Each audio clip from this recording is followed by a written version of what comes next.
All right, guys, today we're going to be going over the High Country 2 tripod made by Vortex. If you're looking at maybe getting a tripod, I would definitely get one, especially if you're doing a Western hunt. I have went out on quite a few hunt trips with guys that did not have tripods, and having to hold your binos all day long, it gets tiring. I was able to glass a lot more for longer periods of time. Eye strain wasn't as bad. So this thing is a 4-pound tripod, and it is 2 feet long when retracted all the way, and then extended to full length is 62 inches. So it does end up going pretty tall, especially for something smaller. I know that you can get bigger tripods, but I wanted to go a little bit lighter.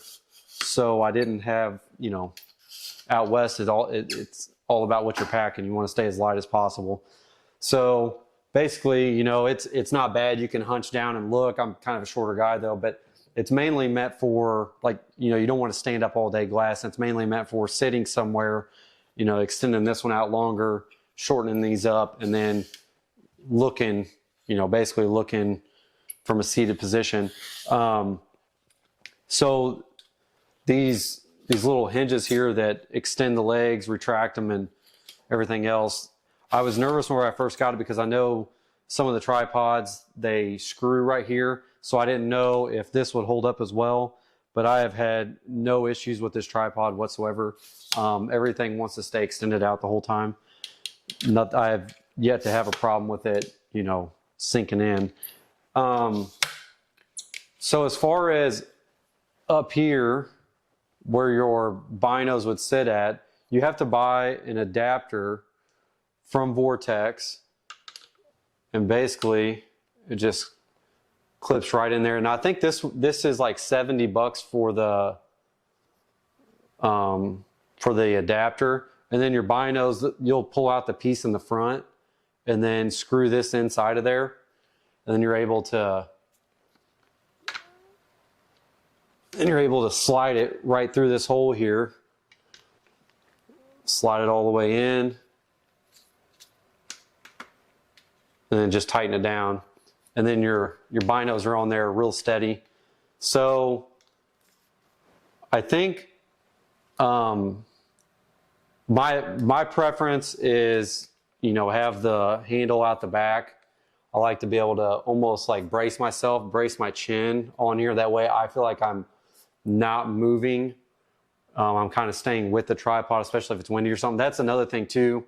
I know they make lighter tripods, but I've looked through like spotting scopes on some really light tripods, and it seems like they just shake the whole time. So I think you got to find like that perfect mix of like, hey, it's heavy enough to withstand some of the wind, but it's also not like too light to where everything's moving on you. I know the lighter is the better, but at the end of the day, if the wind's doing that to your tripod, you're not going to be able to see that well anyway. So you may as well, if you're going to pack something in, it may as well be something you can use, the right way.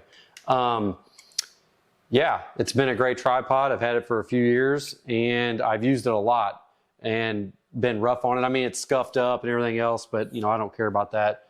Yeah, it worked really well. I love it. Would highly recommend it. Like I said, I feel like it's a good weight.